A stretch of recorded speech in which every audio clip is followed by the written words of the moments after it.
Salut tout le monde. Alors je te parle, tu auras peut-être déjà vu certaines des vidéos de cet essai, de ce run qui arrive de toutes ces mini-machines. Donc il y a des mini-machines Tombola qu'on a reçues de la part des Tontong. Il y en a un paquet qu'on a acheté.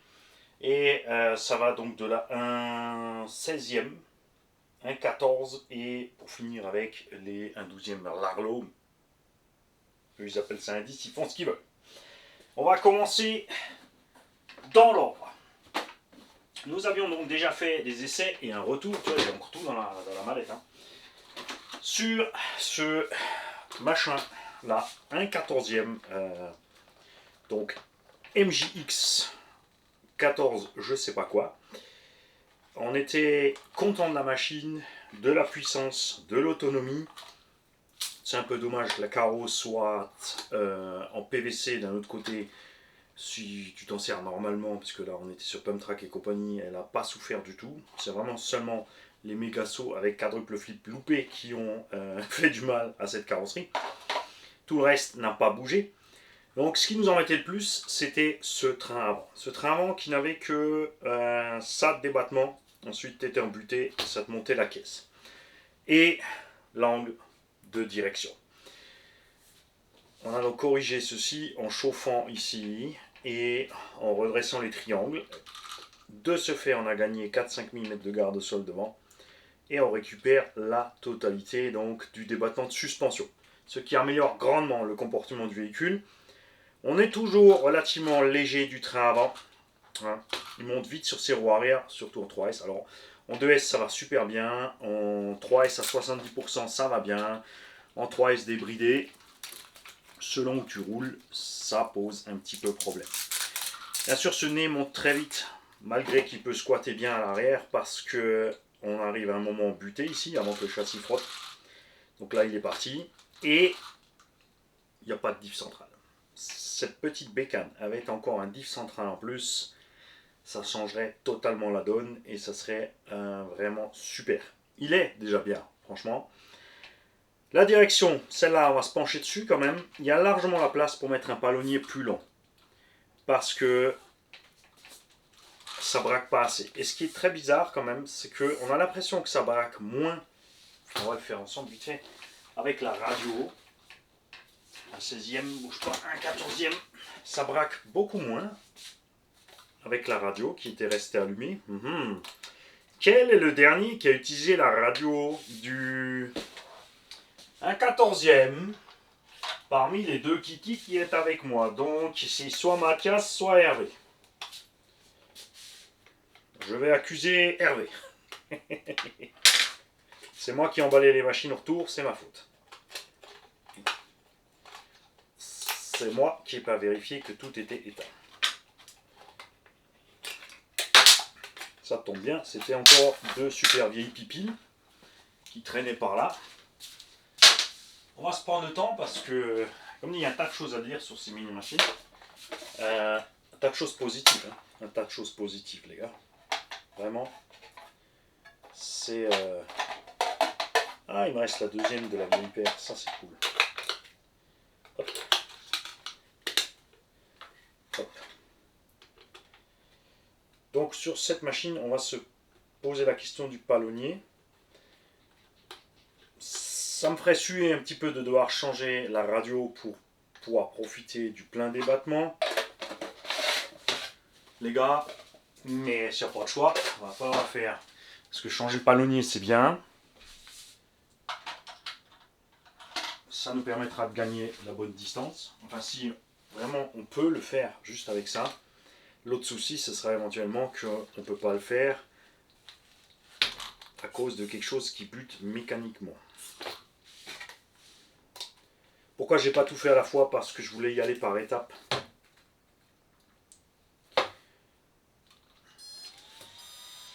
Ok.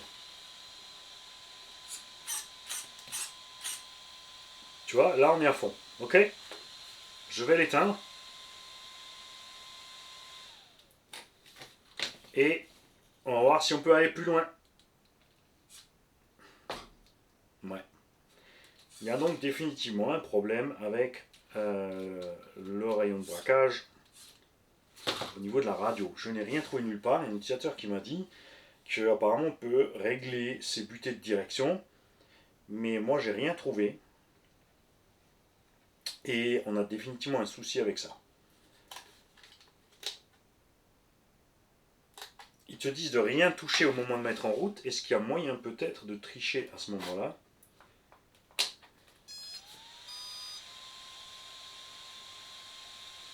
Non, c'est juste qu'en fait, si tu touches quoi que ce soit à la radio, elle ne fait pas le lien. Ah, ça c'est funky. Même la direction. Ok. Tu vas pas me dire qu'il faudra ouvrir la radio pour aller faire sauter les butées ici. C'est vraiment là que ça manque. Hein. On va faire la même chose de l'autre sens.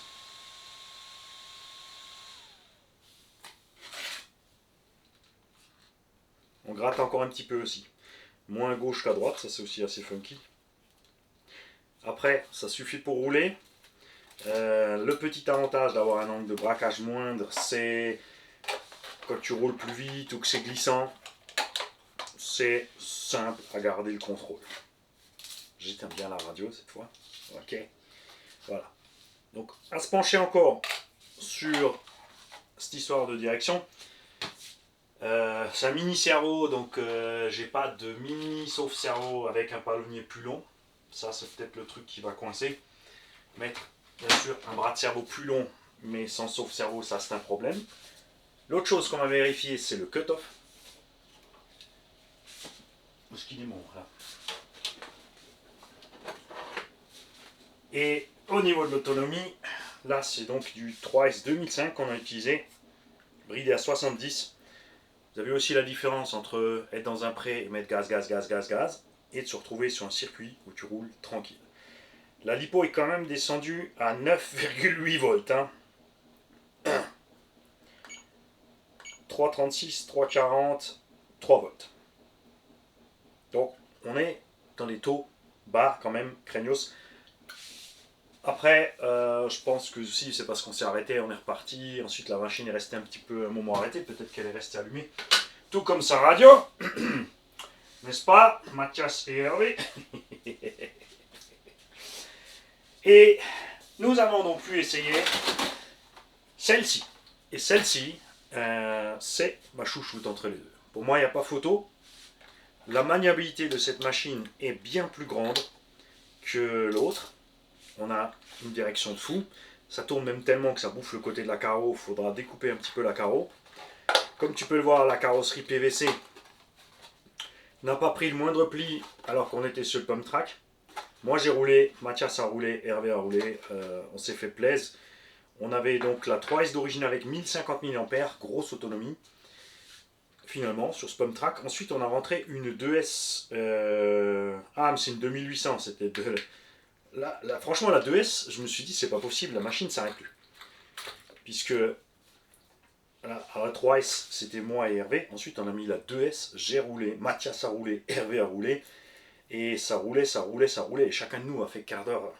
Donc, on s'est dit, c'est pas possible. Mais ça vient du fait que c'est une 2800 mAh. Comme tu as pu le voir, j'ai rentré une soft case à l'intérieur. Quand tu rentres une soft case, cette petite arête ici dérange.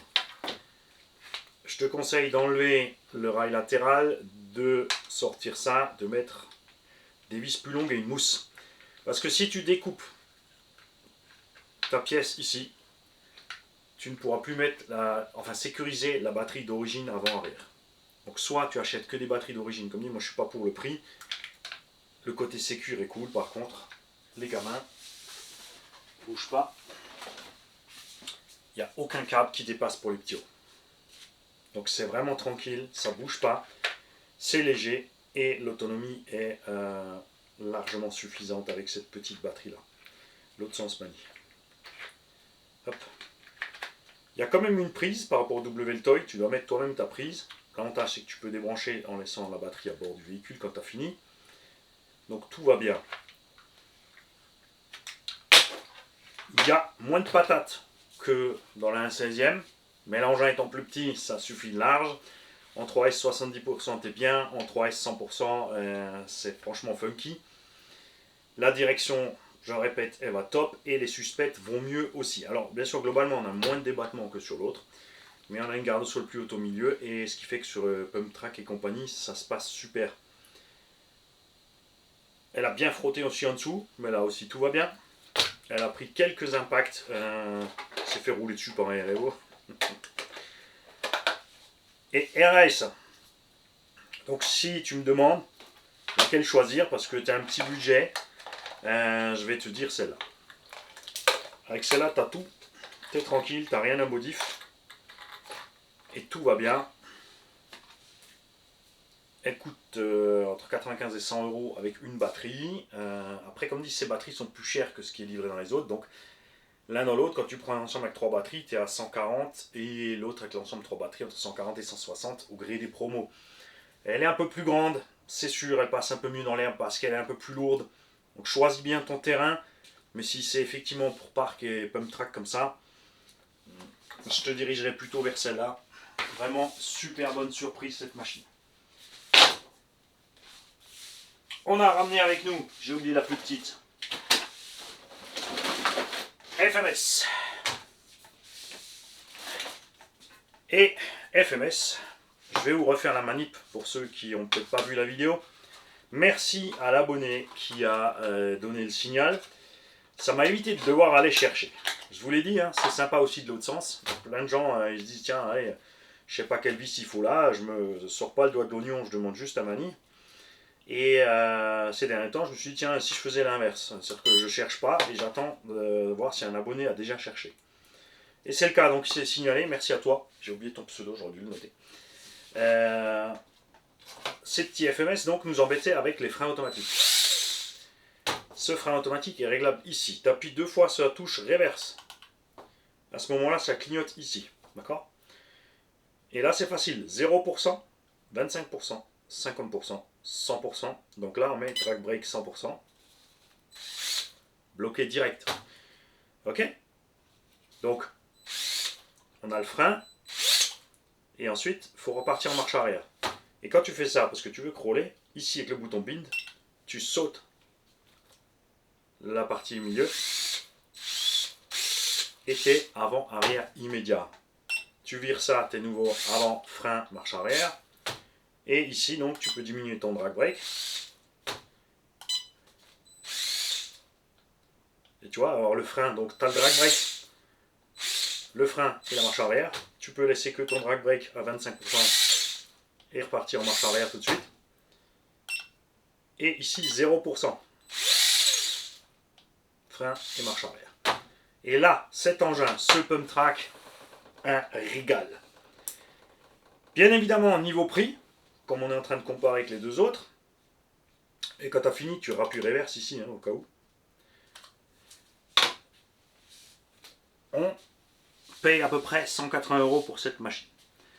Et là, tu te dis quand même, l'autre, il y a 100 balles. Parce qu'ici, qu'on n'a qu'une batterie, c'est une petite lipo, mais on est en charbon. Ok? On a la boîte 2, mais la boîte 2, là-dedans, honnêtement, elle sert à rien du tout. On a diff avant, diff arrière, là-bas aussi. On a un morteau hydraulique, là-bas aussi.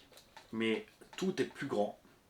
C'est tout aussi costaud. Bien sûr, cette petite puce en endurance totale, je pense qu'elle s'en sortira mieux parce que pèse rien du tout. Cardan métal, noix métal, aucune trace dessus. Bon, bien sûr, là en charbon, ça risque pas. Mériterait franchement du brushless. Niveau qualité de fabrication des plastiques, c'est sûr qu'on est un cran au-dessus du MGX là-bas. Mais 80 € d'écart pour se retrouver avec un charbon par rapport à un brushless. Il faut vraiment avoir besoin du mini engin par rapport à l'engin moins mini là-bas pour se dire je vais prendre plutôt celui-là. C'est sûr, si tu as un circuit indoor ou dans ton jardin tout petit et que les autres c'est déjà trop grand, tu vas te diriger vers ça. Alors moi je les adore, hein. Je suis vraiment fan de ce que MGX a fait là. Je serais totalement fan si c'était d'origine en brushless. Enfin pas MGX, FMS. Vous vous en doutez, je suis en train bien sûr de les tarauder chez FMS puisque je suis en liaison directe avec le Big Boss. Et je suis en train d'essayer de le convaincre de sortir cette caisse directe en brushless. Il a un peu peur à cause de la puissance et justement je vais expliquer que le but c'est pas de mettre un moteur qui va plus vite. Il peut mettre justement moins de kV. Alors ce qu'on aimerait, c'est franchement quand même 10% de Vmax en plus, ça serait vraiment sympa. 10 petits pourcents en plus. Et du coup, énorme gain d'autonomie. Et par contre, pas de changement du prix. C'est peut-être là qu'il coince aussi. Mais j'essaye. Sur la batterie, Mani, tu dois la charger. Donc ce machin-là, il va encore prendre des kilomètres. Parce que je vous rappelle que juin-juillet, vous gagnez les 1/10. C'est pas pour ça que je vais faire cela en juillet, août, septembre, je sais pas quand. Après, là, on fait des petites pour les ptios. J'aimerais bien à nouveau repartir sur le mois d'après, sur une plus grande, et après, à nouveau des petites et des plus grandes. Soyez patients. Surtout, n'oubliez pas que pendant tout ce temps, on continue à tester ces machines, d'accord? Elles continuent à rouler et à être éprouvées. C'est bien beau de faire un pack ou deux et ensuite de dire que c'est super, mais si on n'a pas fait plusieurs, au moins 10, 20, 30, dans l'idéal, comme dit, j'aime bien 50, c'est une bonne mesure. Parce que 50 packs, tu passes par toutes les étapes. Le moment où il fait moche dehors, il fait froid, il fait chaud, les humeurs du pilote, les envies, tu prêtes à différentes personnes qui roulent de différentes façons, et là tu vois vraiment ce qui arrive à la machine. Nous avions essayé, là évidemment pas de surprise, donc la petite UDRC toute basique, c'est rien, c'est l'eau de la gourde. Comment ça, je me suis vidé sur la voiture. Et là on avait qu'une lithium-ion avec qui a coupé très vite. Je vais donc organiser d'autres pipiles pour celle-là. Je crois que j'ai encore une petite lipo qui rentre là-dedans. On fera le nécessaire au niveau des prises. De toute façon, ça sera plus simple aussi pour le gagnant, je pense. Puisque là, on est sur une petite prise comme ça. On va passer sur du DIN. On va mettre du DIN là ou quelque chose comme ça pour pouvoir profiter mieux de la machine. En Vmax, elle déconne pas. Hein. En 2S là, avec le petit brushless qui est dedans, c'est pas trop. D'ailleurs, il est tout petit ce brushless, je me demande si on va pas le récupérer plutôt pour mettre dans un des petits Xtreme Monster XTC. J'ai déjà un mini combo 2835 à clax de 2, complet avec radio qu'on a reçu d'un abo. Ça m'embête un peu parce qu'il y a 4500 carrés. Écoutez, le pignon d'origine est tout petit. Mais j'aurais bien aimé, dans l'idéal, mettre les combos 3100 kV. Là, j'ai récupéré deux moteurs 3100. T'es collé, toi. Dégage!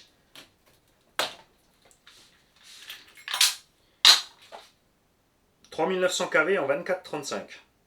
24-35, c'est possible qu'ils soient en axe de 2. Bon, de toute façon, ça revient au même. Si tu mets un moteur plus grand là-dedans, de toute façon, tu auras dû trouver Mani un pignon de 3,17 avec le même module. Ouais, mais ce module, j'aurais peut-être plus de pignons de cette taille-là de ce module que de celui-là là-bas. À voir. On va tester ça vite fait, là, la lithium-ion. Ça là était prévu pour le charbon, donc c'est possible qu'effectivement avec le brushless, là, on lui tire trop sur la citrouille. J'ai pas envie que le gagnant, il se retrouve en panne au bout de 2 minutes. Et bah non, elle est à 80%.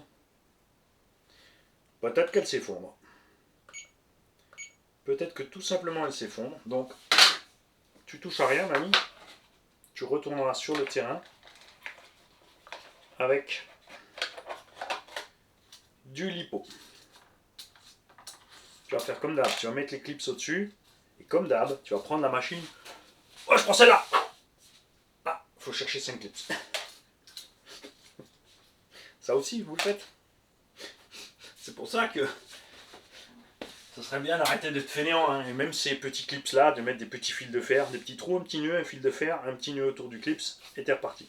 Donc là, faire autre chose avec cet ensemble-là, avant de traficoter le moteur pignon, Mani. Ok. Vous notez avec moi, hein, je vous raconte tout ça parce que vous devez suivre. Et vous devez vous assurer que j'ai bien fait tout ce que je vous ai annoncé. En fait, vous allez m'aider. Vous allez être mon cerveau. Comme ça, moi, je suce les muscles. Et vous dites, vas-y, démonte la roue. Fallait dévisser. Oh merde.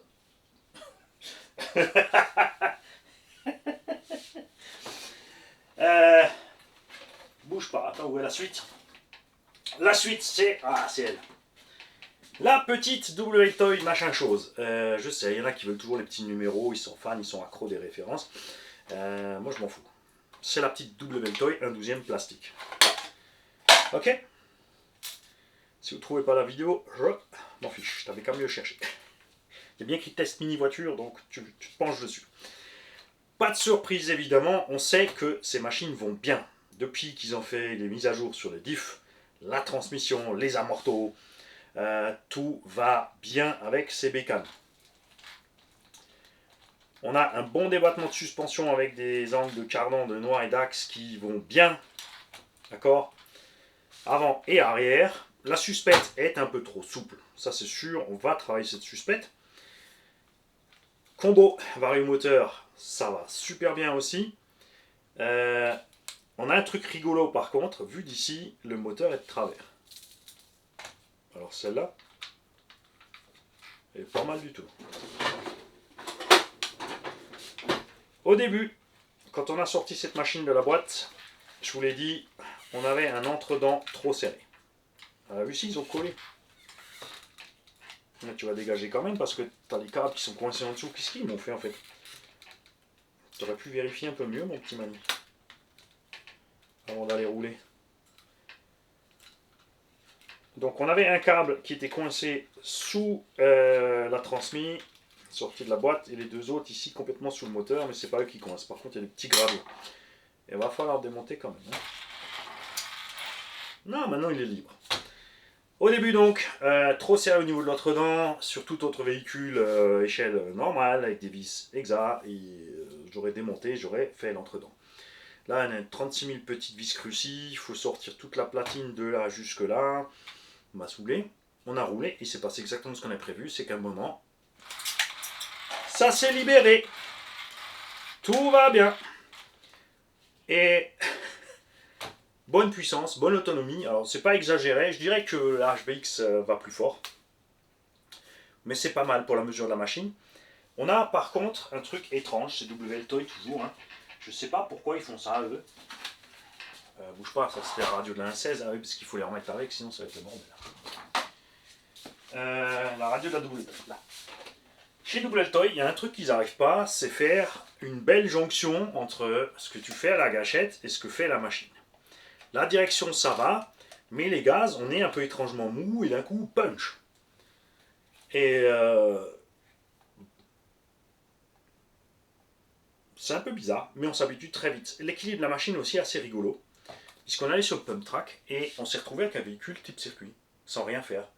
C'est-à-dire que dès que tu étais en l'air, que tu lâches un peu les gaz, le nez piquait bien, et faire des appels contre appels avec cette machine est d'une simplicité, mais c'est juste top. C'est un peu rêche à rouler, un peu raide, comme dit, on va travailler ces suspects, on va ouvrir les diffs. Hein, ça gratouille encore un petit peu là-dedans, on va mettre les huiles nécessaires. Bon, derrière, ça s'est bien libéré. Hein. On va quand même ouvrir tout ça. On va jeter un œil là-dedans. La direction est assez brutale. Tu peux pas changer le dual rate de la direction. Ils ont mis une brique des gaz, ça c'est cool. Mais du coup, ils ont viré le dual rate. Donc on a toujours un peu, chez Veltoy, ce flou, comme dit radio. Alors, direction un petit peu, gaz un petit peu. On s'habitue à tout. Si tu es débutant, de toute façon, tu ne remarqueras pas. Hein. Tu vas t'habituer et ça va aller très bien. C'est quand tu vas prendre une autre radio en main, après que tu vas comprendre. C'est comme la différence entre nous tous qui sommes contents avec des radios Traxxas, du Veltoy, Fly Sky, des trucs basiques, on est bien. Et au moment où tu prends en main une radio vraiment haut de gamme de compète, c'est les trucs hors de prix, 300-400 balles, où les compétiteurs ils te disent je comprends pas que tu roules avec ta merde là. Et quand tu prends ça en main, c'est vrai que ça fait que rouler. Mais d'un autre côté, je t'assure, tu fais 2-3 packs avec ces radios, tu vois les différences de réaction, t'es avec le véhicule. Hein. Et tu repasses sur ça, tu te rends compte du flou en fait, tout simplement. C'est comme quand tu roules comme ça, tu vois, et quand tu roules comme ça. Là aussi, avec ces batteries d'origine, grosse autonomie. Bouge pas, où la deuxième? Ah bah si, regarde, j'avais la deuxième lipo avec, j'étais sûr d'avoir oublié la deuxième. Ah, Dieu! Ah, le bordel dans la boîte, Mani.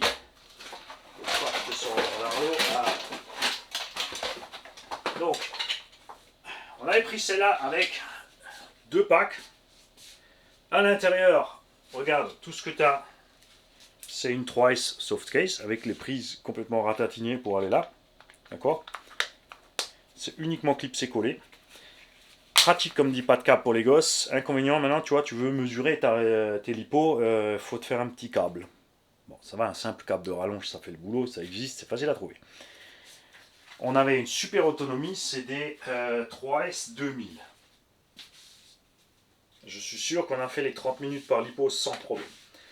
On n'a pas été tendre du tout avec les machines. Alors, bien sûr, la MGX 1/16e, on savait déjà qu'elle encaissait. Donc, celle-là, je l'ai expédiée double, triple flip. Toujours très très chaud de récupérer l'assiette, d'atterrir propre. C'est la différence aussi avec la 1/16, donc la 1/14, je veux dire. Même après un backflip, au moment de l'atterrissage, tu claques le châssis, tu repars parce que tes suspensions sont déjà enfoncées à fond, tu écrases tes pneus, tu plies tes triangles et ça te dégage en fait. La 16e, elle, par contre, atterrit mieux. Bon, tu peux pas faire des triple flips, mais tu atterris vraiment, elle est plus simple à voler. Et celle-là, du fait de sa longueur, elle est encore plus simple à voler. Elle plane, ça va super. Bon, là, on n'a pas ici double triple flip parce qu'on a des petits trous sans inertie qui ne ballonnent pas grand-chose, mais ça s'est vraiment super bien passé. Donc, l'un dans l'autre, malgré ces petits défauts, radio, machin, suspension, truc muche, un peu rêche, un peu flou, funky. Et ensuite, comme dit, on n'a pas été tendre du tout. Moi, ce que je voulais savoir, sur toutes ces petites machines qui sont faites pour les parcs, c'est pour ça que je te fais ça, pour bien te montrer, c'est précisément ce qui allait se passer dans le milieu d'évolution prévu. Quand tu roules dans les parcs, souvent, sable de piste cyclable, sable de boulodrome et compagnie, très très mortel, qui se glisse partout, qui te ronge tout. No problemo. Elle a tout encaissé sans broncher la bécane. Y en a bien sûr qui sont coincés à certains moments dans la transmis, dans les trucs, mais on n'a pas eu de souci avec la direction, de roues bloquées, pas d'usure anormale. Et ces engins, précisément avec le châssis plastique, ont été faits pour les pumps et les skateparks. Et ben, mission réussie chez WTOY du premier coup. Le châssis, regarde ça, a pas bronché. On était très étonnés à l'unbox de se retrouver ici avec un patin avant et en arrière en ferraille. Et ben, là aussi, ils n'ont pas merdé. Moi, je trouvais ça étrange, j'aurais plutôt mis un truc flex et un skid. Mais eux, ils se sont dit, si on met un skid, le skid va accrocher quelque part, il risque de dégager. Ils ont donc intégré les skids dans le plastique pour pas accrocher. Et le matériau choisi, ben pareil, dans le mille. J'ai essayé de le poncer, hein. On a atterri sur la truffe, et sur la truffe, et sur la truffe, et sur la truffe. Rien. Regarde, on a frotté ici, pas là. Et on a frotté ici juste ce petit ergot derrière qui dépasse exprès. Les vis, contrairement aux deux HBX que je t'ai montré tout à l'heure, regarde, elles n'ont pas de traces. Elles vont nickel. Ok? Et ça, c'est assez impressionnant. Donc comparé par contre aux versions châssis alu, tu ne peux pas brider tes suspects puisque tu n'as pas le châssis alu en dessous ici, donc tu es d'office débattement à fond. Donc si tu veux faire plus du circuit mini avec des réglages et rabaisser et tout, tu prendras la plaque alu. Pour ma part, c'est vraiment celle-là la bonne. De toute façon, vous savez que je suis grand fan du châssis rehaussé au milieu, hein, même sur les SC et les buggy. C'est ce qui me manque un peu sur les buggy 1.8 et j'aimerais bien avoir un buggy 1.8 avec un châssis comme un slash VXL en fait. Hein. Je ne vais pas faire un buggy avec un slash VXL puisque c'est pas le même poids, la même masse, la même puissance. J'aimerais vraiment un buggy 1.8 qui a un châssis comme ça et le truggy pareil. Truggy pareil, ça serait vraiment top. Ça se tient, un fabricant qui nous fait un buggy, un truggy avec le châssis rehaussé au milieu spécial Freerider. Moi je serais content. Donc cette petite bécane marche à merveille. Aucun souci. Pneumatique aussi. Le pump track est en goudron. On a roulé facile 1 heure. Entre le goudron, la terre et l'herbe. Et les pneumatiques qui sont très dures et avec des mousses quasi inexistantes sont un peu glissantes. Surtout quand tu es dans les bas régimes au moment d'accélérer. Mais en côté endurance, il n'y a pas photo. Hein. Côté endurance, il n'y a pas photo. Ça a fait le boulot nickel. Donc, celle-là, on est content avec. Je vais mesurer vite fait. Pourquoi tu ranges chaque fois l'appareil de mesure, mamie ? Ça c'est la batterie, donc on a réparé les câbles. Ouais, elle est pleine. 3S3000. Parce qu'il y a un truc que j'arrive pas à comprendre. Je vous jure, j'ai reçu une 3S 2005. Je sais pas d'où elle sort. Dans une boîte à part, elle est arrivée comme ça chez moi. Après, c'est possible que ce soit arrivé avec la Rallye. Parce que la Rallye, ils m'ont fait un paquet pour les roues, un paquet pour la voiture. Et tout d'un coup, j'ai une batterie en plus. Alors ça, il faut que je vérifie mes commandes. Après, c'est tant mieux. Hein. C'est tant mieux. Donc là, c'est là. Ouais, c'est comme ça. On verra sur la petite, donc comme dit la MGX, je reviens vite dessus, là, un 16e. La batterie, vous avez vu, elle était relativement longue, elle glissait vers l'avant et elle allait bloquer la direction. Ce qui est bien sûr pas bien. Il y a un petit ergot, mais l'ergot ne suffit pas à arrêter la batterie. Il faudra faire un truc propre. Si tu mets une soft case dedans pour bien arrêter la batterie devant, très important. Le plus simple, ce sera une pièce imprimée 3D, je pense, avec des nids d'abeilles en bas, que tu glisseras dans le châssis avec une petite vis ou deux en bas. Tu peux le reproduire en plastique, hein, ça va aussi. Hein. Tu prends du PVC 5 mm de large. Tu peux tranquillement percer en 2,5, mettre une vis d'origine crucifraisée, là, hop, par en dessous, après avoir fraisé ton petit trou dans le châssis, bien sûr. C'est un peu de bricolage, oui, il y a sûrement des moyens plus simples, hein, peut-être avec un Rilza ou n'importe quoi. Mais il y a moyen de faire pour rentrer les softs tranquilles dans cette petite 1/16e, ou sinon, comme dit, te prive pas, prends le pack avec 3 batteries.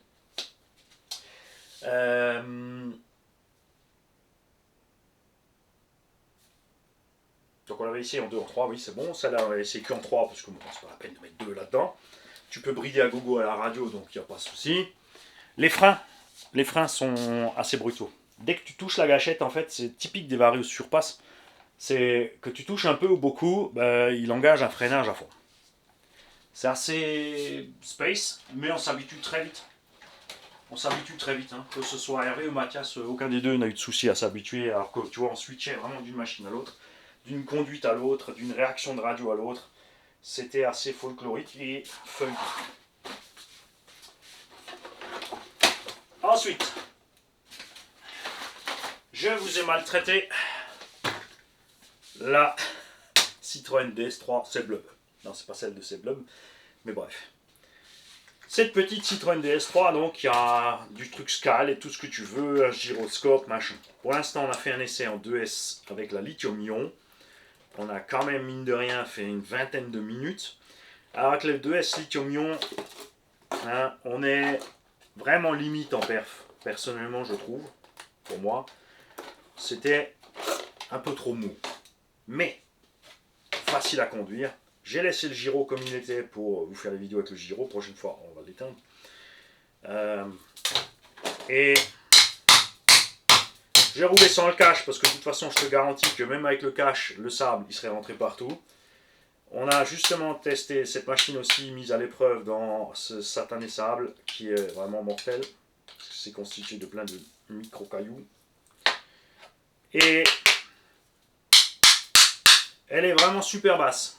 Les réglages d'origine sont vraiment faits pour du circuit moquette indoor et compagnie. On est vraiment super bas là-dessous. J'irai la rehausser, je pense. Je vais soit modifier l'ancrage des amortos au niveau des tourelles, on va percer un peu plus bas, soit mettre des chapes un peu plus longues.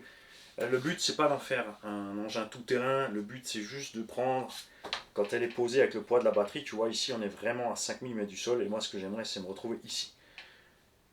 Beaucoup vont dire, il suffit de serrer ici. Le problème, quand tu serres là, je te l'ai déjà dit 1000 fois, c'est une erreur. Si tu utilises ta compression de ressort pour mettre ton véhicule en position maxi haute dans les virages, il va baigner, puisque au lieu de tanguer dans ses suspects, comme ceci, d'accord, c'est là que ça doit fonctionner, tes suspects. Si tu es là, quand ça va commencer à pencher, ça va être tellement dur de ce côté que ça va pas plier, et ce côté c'est déjà à fond, tu vas te renverser beaucoup plus vite. Alors un peu moins sur les engins pistes, parce qu'on est quand même tout relativement bas, mais quand même. Malgré le poids de cette carrosserie, cette bécane se comporte à merveille. Bien sûr, le gyro aide un peu, je pense que quand on va le virer, ça va changer les trucs. Donc avec la lithium-ion, bonne autonomie, puissance un peu moyenne, j'ai hâte de l'essayer avec la 3S. Je pense vraiment qu'avec la 3S, ça va être beaucoup plus drôle. J'ai roulé pour l'instant les pneus soft. Pareil, sur le goudron, le machin bidule, et ben à ma grande surprise, malgré qu'il soit tout mou, et ben ils n'ont pas crevé. Hein? Get ça. Bon, on a fait un peu moins longtemps là sur le pump track avec celle-là, hein, parce qu'on voulait pas trop la massacrer. On a fait quelques appels contre-appels, des beaux virages. Après une ou deux sorties de route, je me suis calmé parce que je sentais que je commençais à vouloir envie de l'envoyer en backflip. Faudra faire aussi. Alors en drift, je ne ferai pas l'essai parce que ça va m'ennuyer. Je préfère drifter dans le sable. Les pneus durs, livrés avec. Ils sont un peu plus petits d'ailleurs. Ils sont beaucoup plus durs. On verra ce que ça donne. Le sable, elle, aime pas. Enfin, avec le gros grain là, tu vois, comme ça là. Ça l'aime pas. Ça s'est fourré dans les jantes, ça lui a arrêté les roues. Après, ça n'a pas dérangé la méca. Hein. On n'a aucune trace sur le tube ni rien. Les ventilos ont survécu, hein. Bien sûr, ça dans les ventilos, tu l'entends, cling, cling, cling, cling, cling, ça passe dedans à toutes les sauces. Mais ça fonctionnait à merveille. Donc, un régal à rouler cette caisse. Entre, comme dit, 120 et 150 € selon le gré du vent des livraisons et le nombre de batteries que tu veux avec. Et je l'ai mis dans le titre de l'essai aussi. Hein. Franchement, Tamiya reste à la maison. C'est plus Skal qu'une Tamiya, d'accord. Il faut toujours des trucs approximatifs, hein, même s'ils prétendent faire du Skal, ou enfin c'est un peu plus scaleux, c'est vraiment plus scaleux que du Tam. Tam ne te livrera jamais la lumière avec, surtout pas fonctionnel par la radio. On a un combo brushless à bord, la lipo avec et tout, à ce prix-là, c'est génial. C'est sûr que si tu prends une Tamiya Rally TT01, tu les trouves actuellement à 100 balles. Mais à 100 balles, non roulement. Donc, il te faut les roulements. C'est livré qu'un charbon. Bouh. Bon, le Vario peut les deux, donc il te faut un moteur. Achète pas un moteur cher. Chez T2M, T2M rebadge les moteurs surpasse. T2M les vend 50-60 €. Les moteurs surpassent les bleus avec il te faut le capteur pour fonctionner avec le Vario Tamiya. Ces moteurs surpasse coûtent 17 € sur AliExpress livré. Donc, n'achète pas chez T2M. Prends surpasse d'origine. C'est le même, il est bleu, il ne peut pas te tromper. Tu choisis ton nombre de carrés. Tu fais gaffe avec tes Vario, il y a différentes limites, il y a différents types de Vario Tamiya, donc assurez-vous bien d'avoir le bon. Et surtout qu'on m'a dit dernièrement que Tamiya a laissé tomber ses Vario Tamiya et est passé sur du Hobby-Wing. Ça c'est chiant, parce que tu commandes en ligne et tu sais pas qu'est-ce que tu vas recevoir. Le Vario Tam ou le Vario Hobby-Wing. Si tu as le Vario Hobby-Wing, du coup tu es coincé en charbon, il fait pas les deux lui. Ah. Alors là, les fans de Tam, j'ai besoin de vous. À partir de quel moment il passe sur le Hobby-Wing? Est-ce que le Hobby-Wing peut faire les deux? Ou un seul? Normalement, un Vario brushless peut gérer un moteur charbon. Tu branches que deux prises, mais après, il faut programmer ton Vario. Il faut dire à ton Vario qu'il est en charbon ou en brushless, sinon ça ne marche pas.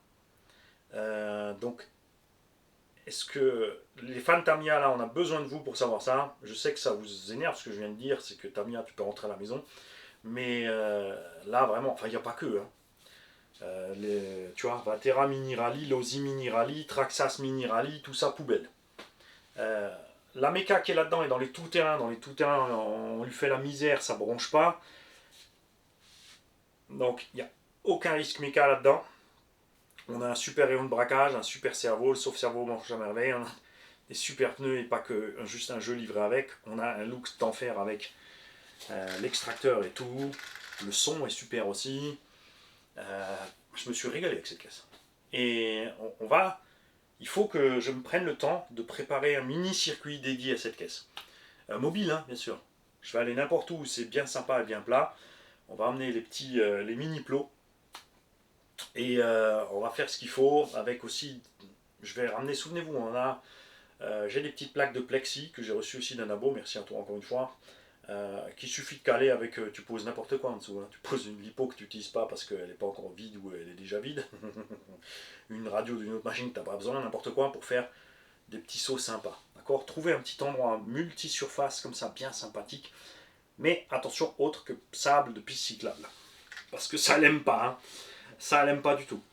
Il n'y a pas vraiment de pneus piste, donc ceux qui savent où trouver des roues pistes dans ce diamètre là, est-ce que la classe M est-ce que les véhicules en M, donc Carten, Tamiya, tout ça, ont-ils ce genre de diamètre de roue? Autre question à tous les fans. Donc clairement, celle-là, si tu es fan de petites caisses de rallye, génial. Obiku encore la Delta en stock. La DS3 n'est pas encore en stock, mais elle devrait arriver, je pense. Hop. Si tu sais pas de quoi je parle, tu tapes sur internet Obiku, H-O-B-B-Y-K-O-O. Non, H-O-B-B-Y-K-O-O. J'ai cassé donc dans l'atelier là, en essayant de faire des modifs sur une des petites MGX, un porte-fusée. J'ai commandé lundi, c'est parti lundi soir, donc c'est parti mardi matin avec la poste. Jeudi c'était là. Tranquille. Ça c'est cool. Ça fait plaisir quand tu fais des conneries comme ça. Et que tu vois, t'as pas encore vraiment roulé la machine, tu l'as déjà bousillé. Tu peux y retourner tout de suite, dans ce cas-là, ça presse un petit peu. Donc ça c'est génial. La petite lithium-ion, où est-ce qu'elle est? Elle est là. On va la mesurer aussi. Tu as encore rangé l'appareil de mesure. Je vais te tarter, Mani. Laisse-moi tranquille, toi. Non, je te jure, tu vas t'en prendre rien. Et 6,7 volts. Donc la coupure, pareil. Relativement bas, mais là, j'ai tiré à fond 3,38, 3,36. Ça va.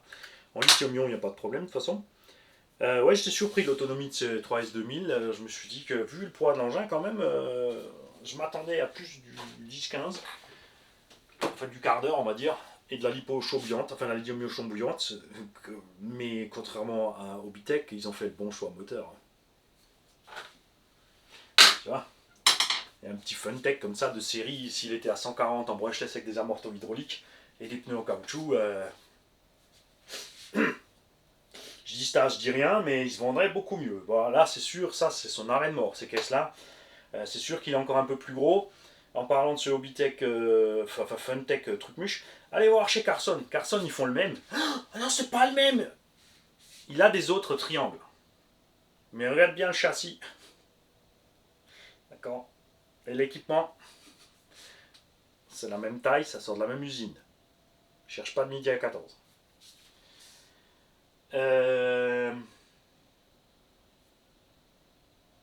L'hélico, bah, ça vous l'avez vu, ça vole. Il a, vous allez voir sur la vidéo aussi, il a des bizarreries. D'un coup, tu es en l'air et d'un coup, il y a le gyro qui déraille.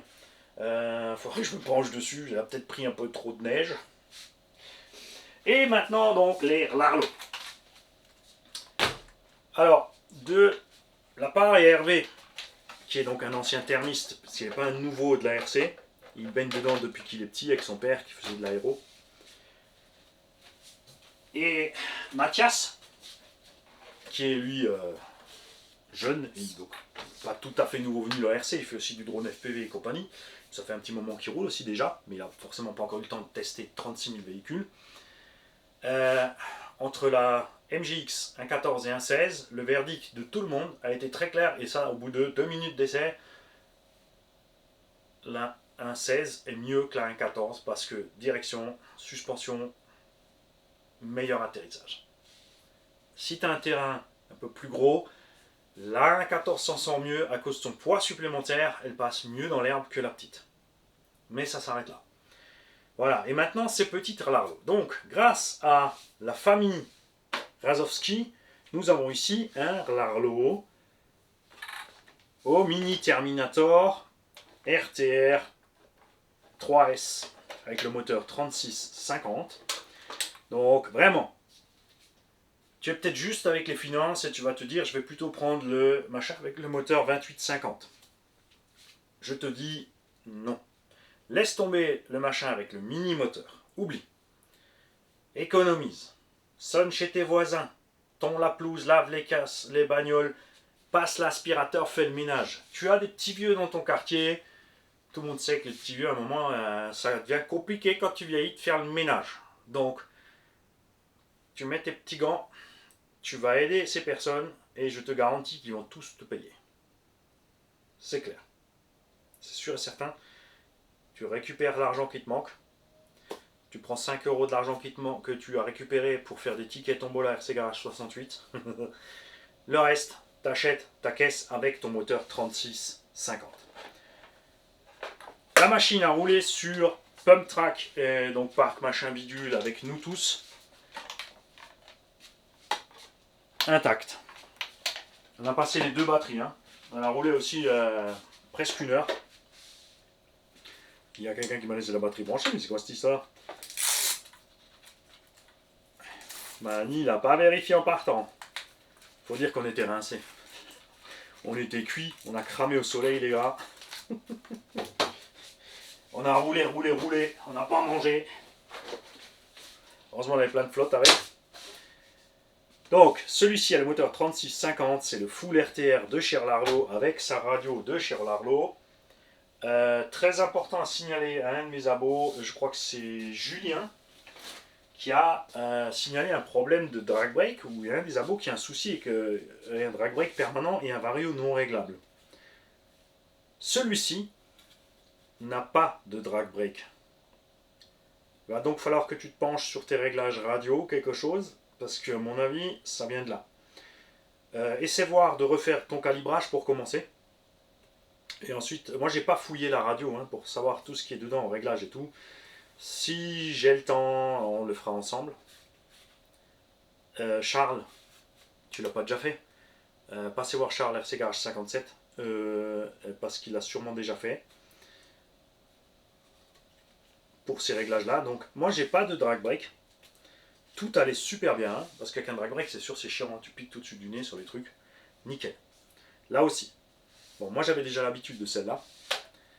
Donc ils ont pris la manette en main de ces machines, donc les deux qui ne connaissaient absolument pas l'engin. On venait bien sûr de rouler tous les petites, elles sont pas chères, c'est sûr que c'est pas la même précision de pilotage. Mais Mathias a du Erevo 2, il a du Rustler, il a déjà roulé d'autres machines avec nous. Hervé, il a le Max, il a le Rustler 4x4. Les deux, ils ont pris cette bécane en main. Premier constat, waouh! La radio et le véhicule, contrairement donc à la WL-Toy, sont super bien calibrés ensemble pour la sensation des gaz et des freins. Le freinage là-dessus, donc sur le truc full origine, un peu plus brutal. Il y a sûrement moyen de régler, on n'a encore rien fait. Les diffs donc beaucoup plus détendus que ce que moi j'ai fait. Mais moyen devant, moyen derrière, moyen au milieu. Les deux, donc, ont constaté immédiatement la même chose. L'engin est hyper stable. Hyper réactif sur la direction, le freinage, mais il garde son assiette, son équilibre. Vraiment, ça roule top. Cet engin-là, sans vous mentir, il roule comme un Truggy 1.8 de compète. Je peux pas dire un 10 parce que j'ai pas testé le 1.10. Les engins de compète 1.10, c'est du délire, ils sont aussi chers que les 1.8e, donc j'ai aucune raison de me faire chier avec un petit 1.10 si au même prix j'ai un 1.8. Je préfère rouler le plus gros parce que j'ai les terrains adaptés au plus gros et pas au plus petit.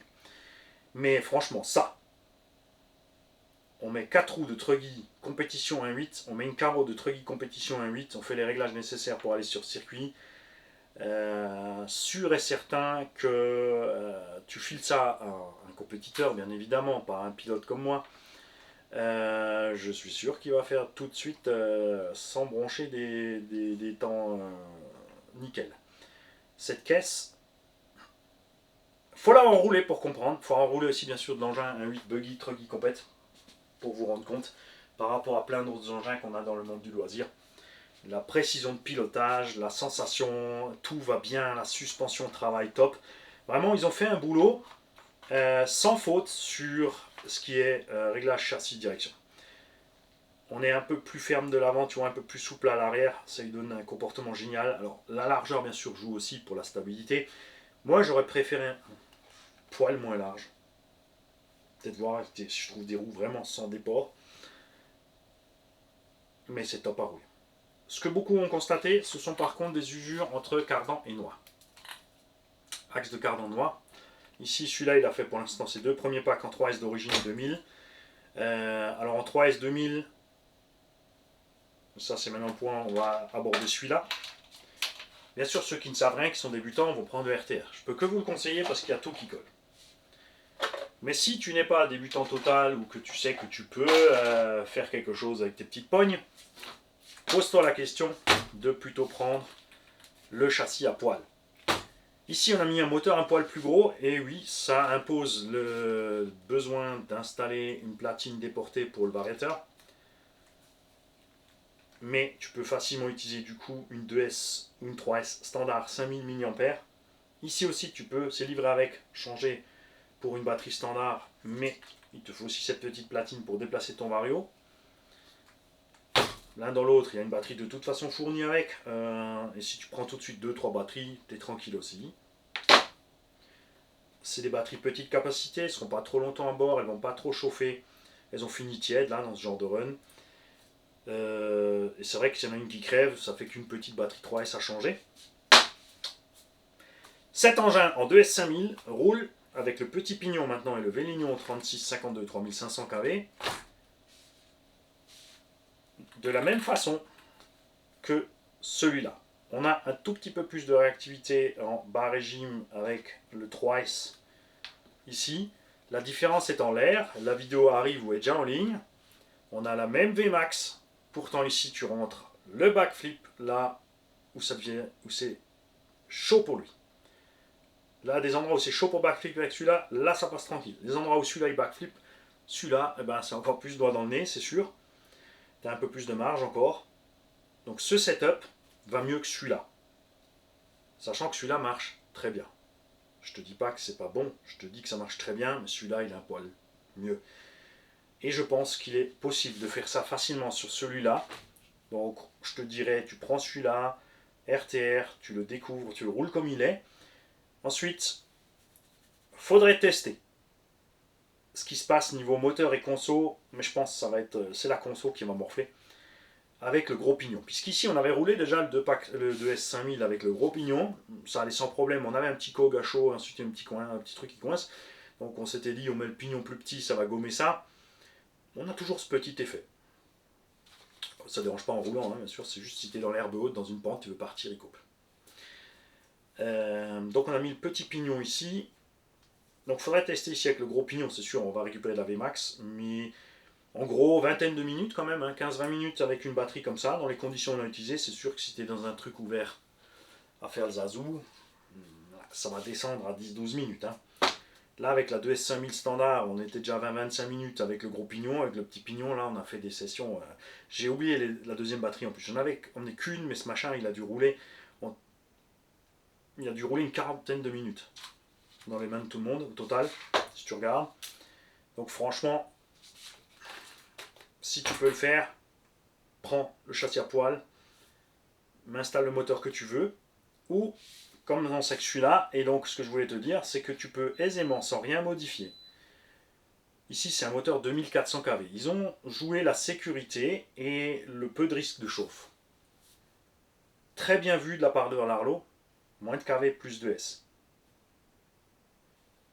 Mais je pense que tu pourras, sans broncher sur ce Vario, monter un moteur avec un poil de kV en plus. Là, on est en 2400 kV, je pense que tu peux monter sans brancher à 3100. 3100 avec le petit pignon en 3S, donc tu iras plus vite que ça au final que là en 2S. Et tu changeras rien à l'équilibre au poids du véhicule. Tu pourras toujours rouler avec tes petites batteries là. Tu perdras pas tant que ça sur l'autonomie, je pense, entre le 2400 et le 3100. Mais le petit quelque chose de KV en plus va t'amener ce petit truc. Charles m'en avait déjà parlé, donc RC Garage 57, il a dit il est bien, mais il y a un petit. Tu vois, il est juste. Pour les gens qui ont déjà roulé plein de RC, limite, tu vois, entre l'ennui et c'est bien. Alors que quand Charles a vu rouler celui-là en 2S 5000, bon, avec le gros pignon, il a tout de suite dit ah ouais, ok. Donc je te confirme que celui-là en 2S, donc le 3500 kV 52, avec le petit pignon, marche aussi bien que celui-là en 3S. Avec le gros pignon, évidemment, on a la Vmax en plus. L'avantage de la 2S 5000, c'est le gain d'autonomie. Hein. Les deux sont super équilibrés. Tu vois, que ce soit le setup d'origine, donc avec le Vario et la petite batterie là, ou la batterie plus lourde ici, et passer le Vario ici pour compenser la masse. Et même s'il est placé plus haut, tu le sens absolument pas. Le châssis est super rigide, il n'y a rien qui bouge. Ça travaille vraiment super. Là, en provoquant à fond la caisse, on a donc eu un petit souci de piston. Les circlips sont pliés, les pistons ont bougé. Ça te rappelle un peu Coralie, ouais. Celui-là, bien sûr, n'a pas été testé dans la même condition, il a été testé en conditions normales, et résultat, là, ça n'arrive pas. Donc, je vais faire un petit mail à Larlo pour leur parler de cette histoire de piston. Donc, la solution la plus simple pour eux, c'est d'augmenter la qualité des circlips utilisés ou des circlips qui ont un diamètre extérieur un peu plus grand. Voire peut-être faudra échancrer un peu le piston et mettre une rondelle sur le circlips. Quoique il aura la même pression sur la gueule, tu me diras. Hein. Ouais, donc c'est vraiment le circlips. Donc un petit quelque chose à faire à ce niveau-là. Moi personnellement, j'aimerais bien aussi avoir ceci en ferraille. Et ceux qui ont eu des soucis de transmission sont passés sur les noirs renforcés. Et là, ils ont dit no problemo, avec les noirs renforcés, tout est réglé. Celui-là, donc, il est à 4 packs ou 5 ou 6. Alors attends, on a fait un pack au skatepark. Bon, il doit être au 4e ou 5e pack. Maximum 6. Noix et axe de cardan.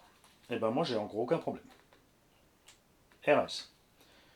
Et pourtant, j'ai mes angles de suspect maxi. Hein, parce qu'il y a Julien qui m'a dit qu'il a descendu ses angles de suspect. Et du coup, ça lui a réglé son problème. Moi, je suis toujours sur les angles maxi et on n'a toujours aucun problème. Que ce soit au centre. Bon, ici, on ne voit pas derrière.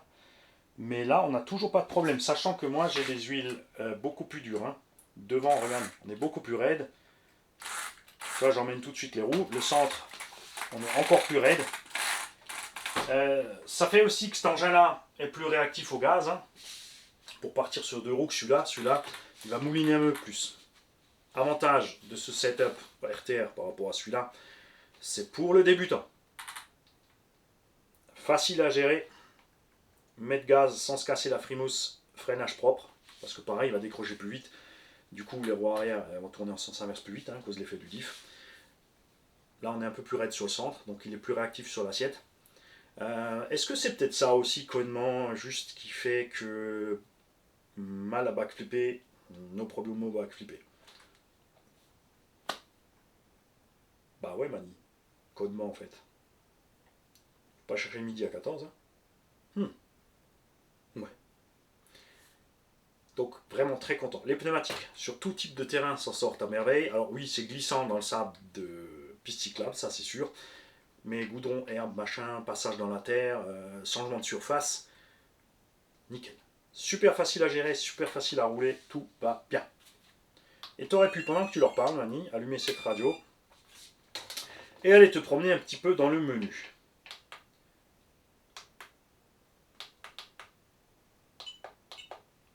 Donc ça c'est les voies allumées éteintes, ça c'est les trims.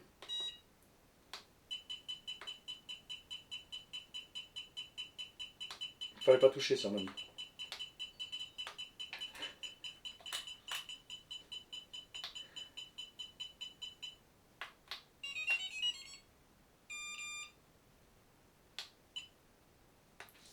On a des... Il faut que je vois à quoi ça sert ça. On a des petits trucs là, avec des petites flèches, 1 et 2. On dirait un truc des vieilles... Tu sais, des vieux trucs de cassette. À voir. Faudra tester ce qui se passe là. Je vais lire la notice de la radio et on reviendra dessus à part si c'est pas Charles qui l'a fait. Ok.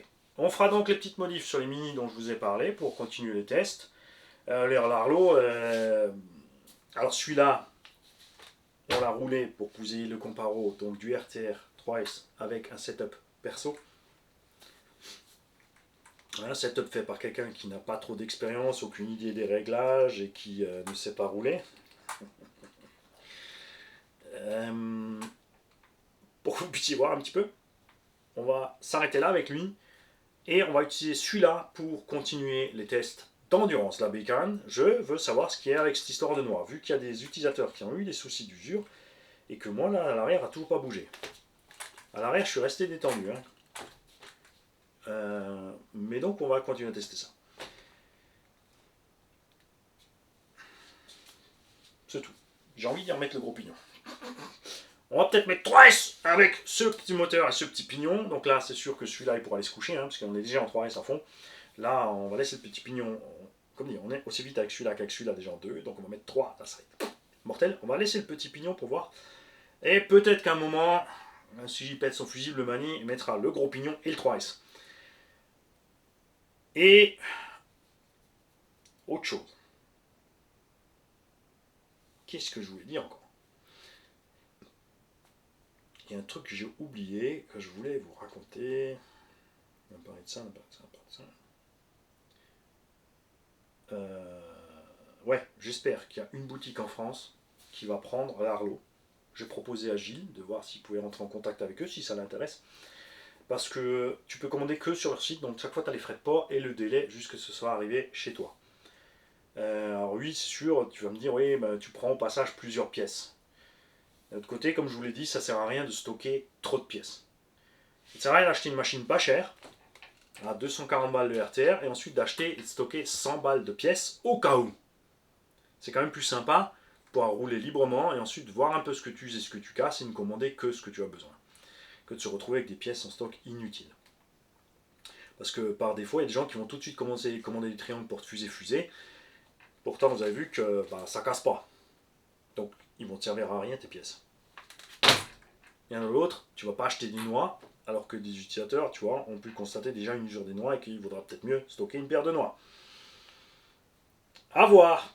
Oui, c'est ça dont je voulais parler. Au début, donc, on avait peur de ce petit mini-module. Vous savez que je déteste les mini-modules. Ils l'ont fait parce qu'avec le mini-moteur 2850, ou 54 là qu'ils ont utilisé, évidemment, des grosses dents et un gros module, c'est impossible. Le petit moteur ne peut pas, il lui faut la démultiplication nécessaire pour atteindre ses tours minutes.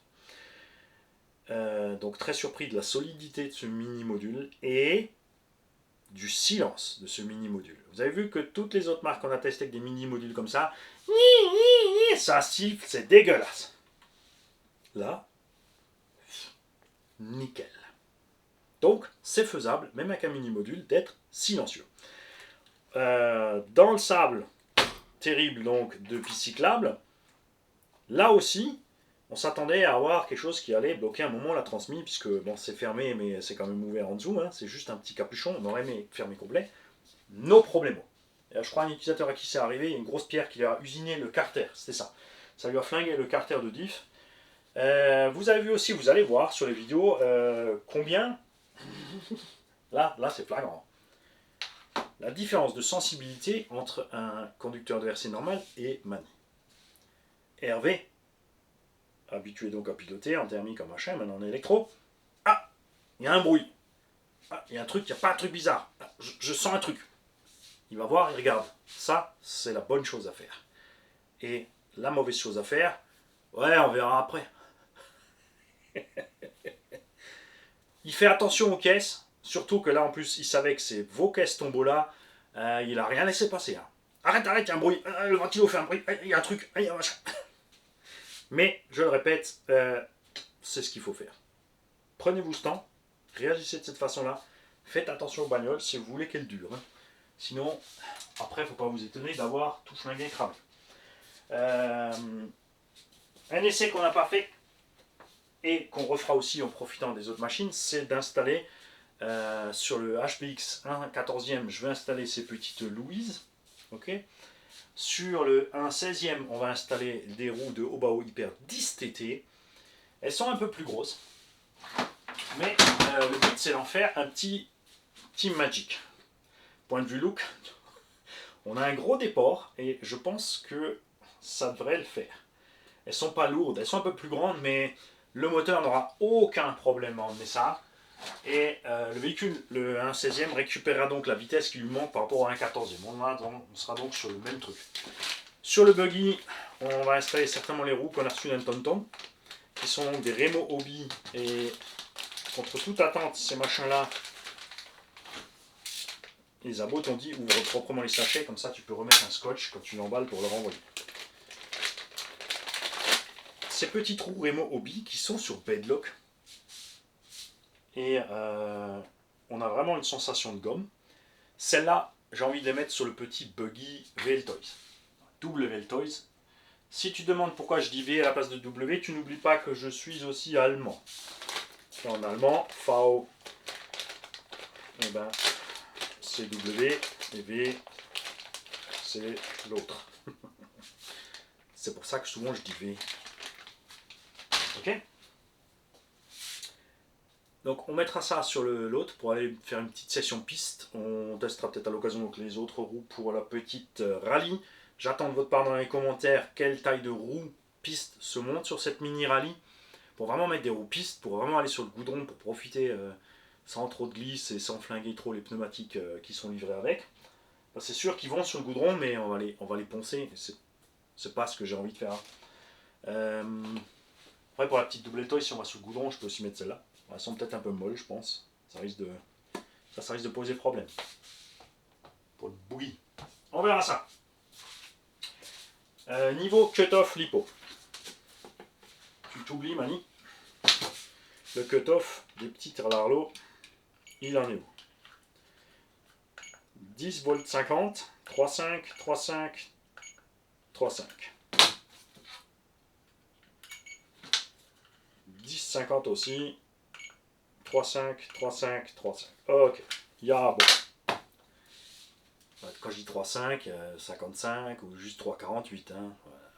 Bah, 0 quelque chose près. Arrêtez de paniquer avec ces trucs-là. C'est sûr. Ah, il nous en restait, dis donc. Du coup, t'as vu, il nous restait, Hervé, une 3S et une 2S qui n'étaient pas vides. Hein. Accessoirement. Le Vario Biving, à combien il a coupé la 5005? 7 volts. 3,5, 3,5. Ok aussi, donc on l'a bien vidé aussi. Et cette batterie était dans quoi, Mani?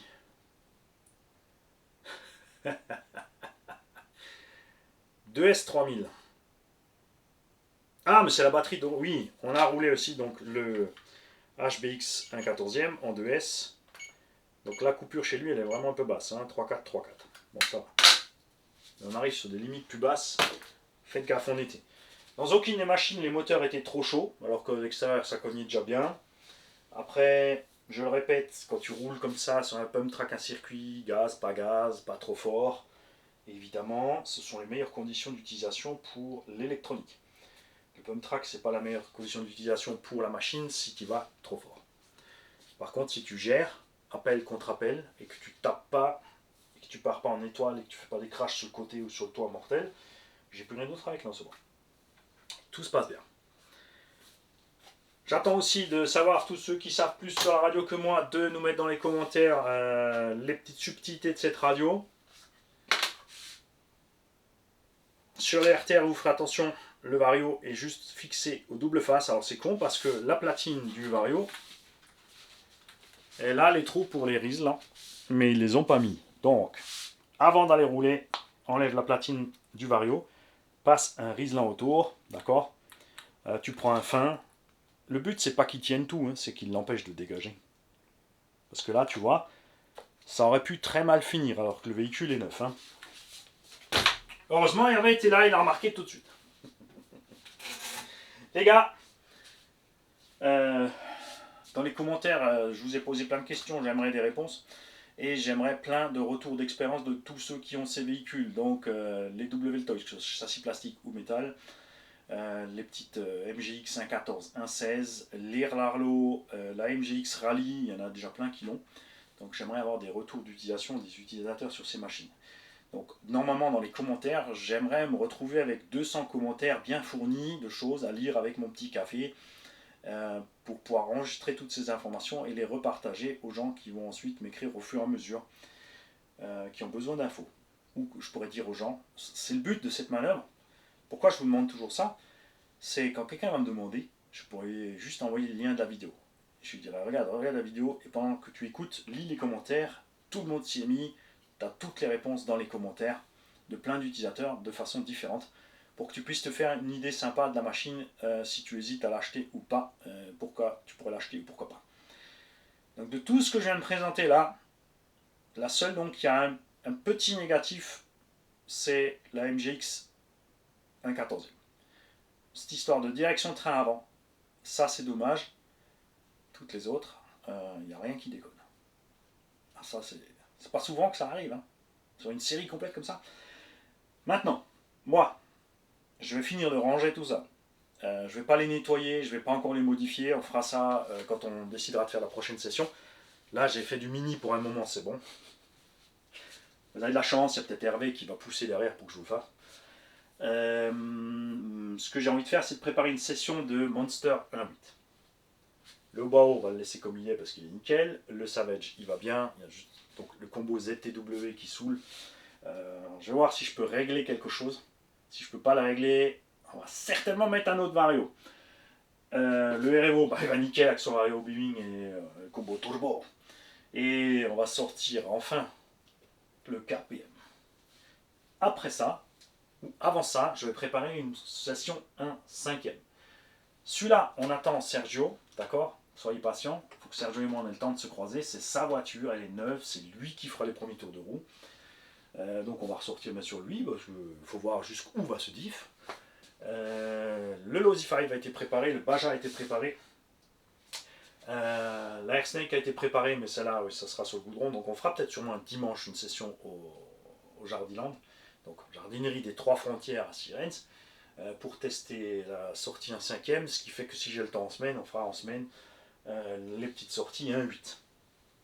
Ça, c'est les plans de roulage pour les prochains jours. Sachant que si chaque fois on sort, on fait 3 heures de vidéo, et après, il faut qu'on prépare toutes les vidéos et ranger les machines, checker les lipos, contrôler la visserie, parce que là maintenant on a discuté, j'ai pas contrôlé.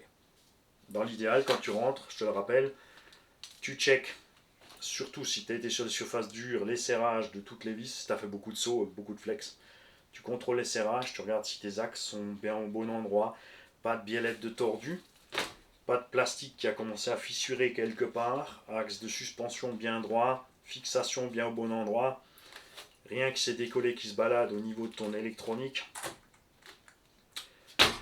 Jette un œil. Toujours. Si c'était mouillé,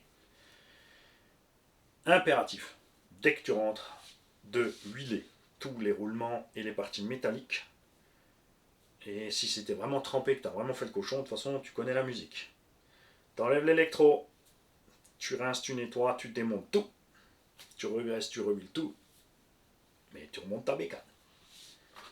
Alors certains me disent, ouais, c'est dommage, 1 heure de travail à nettoyer, machin, pour 10-15 minutes des fois de jouer dans la boule à gadou. Mais c'est tellement bon. Tu comprendras quand tu auras eu le courage de le faire. En fait, s'il faut du courage pour envoyer une voiture RC dans la gadoue et la boue, t'as un problème de courage.